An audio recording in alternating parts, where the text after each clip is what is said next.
नमस्कार दोस्तों, मैं हूं जिग्नेश परमार और आज इस वीडियो में हम एनएफओ रिव्यू करने वाले हैं।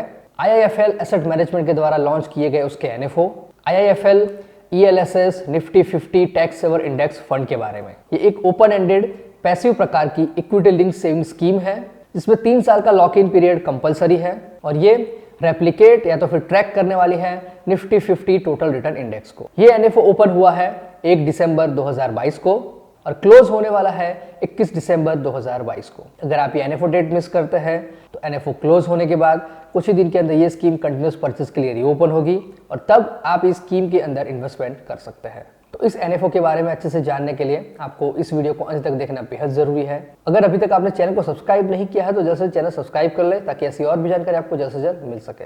तो दोस्तों, सबसे पहले तो ये एक ईएलएसएस यानी कि इक्विटी लिंक सेविंग स्कीम प्रकार की स्कीम है जिसके अंदर 3 साल का लॉक इन पीरियड कंपलसरी होता है। मतलब कि आप उसके अंदर जितना चाहिए उतना इन्वेस्टमेंट कर सकते हैं, लेकिन 3 साल कंप्लीट होने से पहले आप उसमें से कुछ भी रिडम्पशन, विड्रॉल या फिर स्विच नहीं कर सकते। अगर आपने इस स्कीम में सिस्टमेटिक इन्वेस्टमेंट प्लान यानी कि एसआईपी के थ्रू इन्वेस्टमेंट किया है तो आपको हर एक इंस्टॉलमेंट को 3 साल कंप्लीट होने का इंतजार करना पड़ेगा।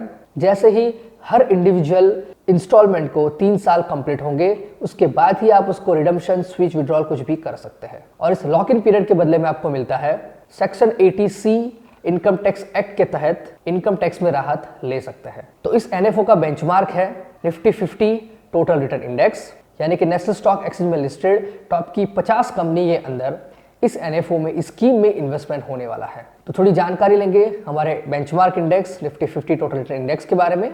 तो इसके सेक्टर रिप्रेजेंटेशन की बात करेंगे कि कौन कौन से सेक्टर का कितना वेटेज है इस इंडेक्स में।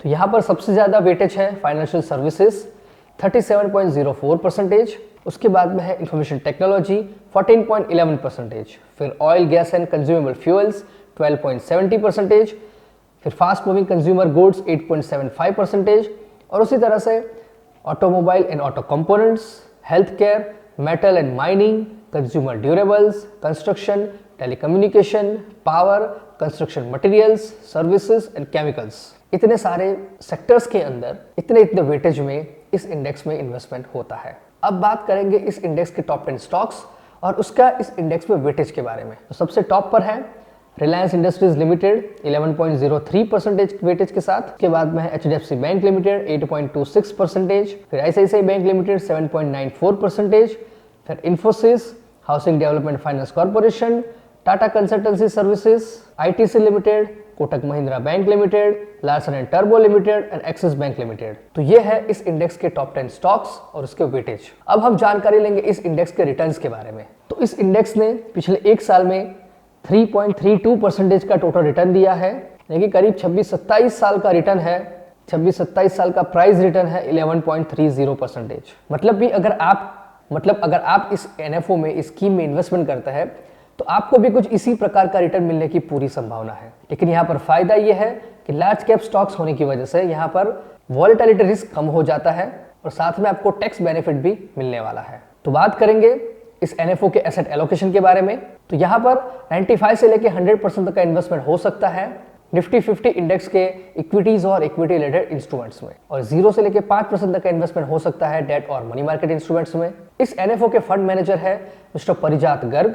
मिनिमम एप्लीकेशन अमाउंट है ड्यूरिंग एनएफओ 500 रुपए और 500 रुपए के मल्टीपल्स में, और एडिशनल परचेज अमाउंट है 500 रुपए और 500 रुपए के मल्टीपल्स में। और इस स्कीम में आप 500 रुपए से मंथली एसआईपी भी शुरू कर सकते हैं।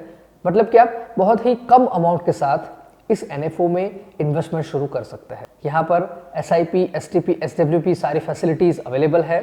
प्लान एंड ऑप्शन की बात करें तो यहाँ पर डायरेक्ट एंड रेगुलर दोनों ही प्रकार के प्लान्स अवेलेबल है, और ऑप्शन में growth and income distribution come capital withdrawal और उसमें भी डिविडेंड पे आउट, इतने प्लान्स और इतने ऑप्शंस इस एनएफओ में अवेलेबल है। लोड स्ट्रक्चर की बात करें तो entry load already not applicable है और एग्जिट लोड नील है, लेकिन स्टैम्प ड्यूटी 0.005% एप्लीकेबल है। एक्सपेंस रेशो की बात करें तो रेगुलर प्लान के लिए इस स्कीम का एक्सपेंस रेशो रह सकता है करीब 1%, और स्कीम का रिस्कोमीटर है वेरी हाई। मतलब कि आपको थोड़ा लंबा समय के लिए इन्वेस्टमेंट करना पड़ेगा अच्छे रिटर्न्स के लिए। लॉक इन पीरियड की बात करें तो यहाँ पर 3 साल का लॉक इन पीरियड है, मतलब कि यूनिट अलॉटमेंट से 3 साल के अंदर आप कुछ भी रिडम्पशन, स्विच, विड्रॉल नहीं कर सकते। और अगर आप इस NFO में इन्वेस्टमेंट करना चाहते हैं तो आपके पास 2 तरीके हैं। पहला, AMC की वेबसाइट और एप्लीकेशन के जरिए आप डायरेक्टली स्कीम में इन्वेस्टमेंट कर सकते हैं, और दूसरा, कोई भी MFIN certified mutual fund distributor की हेल्प से आप रेगुलर प्लान में इस स्कीम में इन्वेस्टमेंट कर सकते हैं। लेकिन